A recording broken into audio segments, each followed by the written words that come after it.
அன்பானவர்கள் அனைவருக்கும் இனிமையான மகிழ்வான வணக்கங்கள். குரு என்பவர் யார்?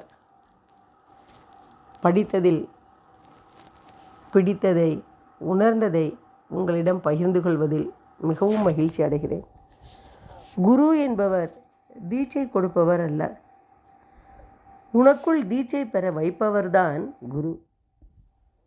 ஒரு குருவின் உண்மையான பணி வெளியே இருந்து எதையோ உங்களுக்குள் திணிப்பது அல்ல, ஏற்கனவே உங்களுக்குள் உறங்கிக் கொண்டிருக்கும் அந்த பேரறிவை அல்லது உண்மையை நீங்கள் உணரும்படி செய்வதுதான்.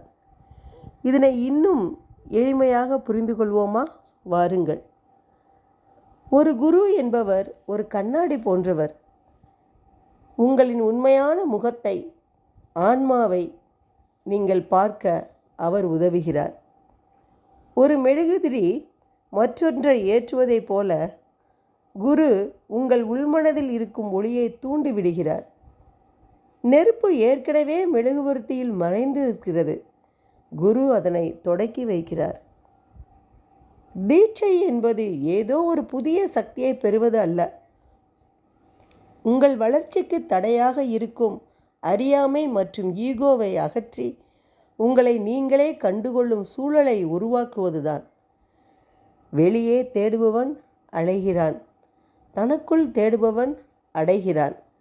குரு என்பவர் வெறும் வழிகாட்டி மட்டுமல்ல, அவர் உங்கள் பயணத்தின் திசையை உங்களிடமே திருப்புவர்தான் குரு. குருவை பற்றி நாம் தெரிந்து கொண்டோம் அல்லவா? இனி தேடுவோம் குருவை. எங்கே? நம்முள்ளே என்று கூறி உங்களிடமிருந்து விடைபெறுகிறேன். குரு பிரம்மா, குரு விஷ்ணு, குருதேவா மகேஸ்வர, குரு சாஸ்தாத் பரபிரம்மா தஸ்மை ஸ்ரீ குருவே நமக. நன்றி, வணக்கம். வாழ்க வளமுடன், வாழ்க வையகம். இந்த வீடியோ உங்களுக்கு பிடிக்கும்னு நினைக்கிறேன். லைக் பண்ணுங்கள், ஷேர் பண்ணுங்கள் அண்ட் சப்ஸ்கிரைப் பண்ணுங்கள். தேங்க்யூ.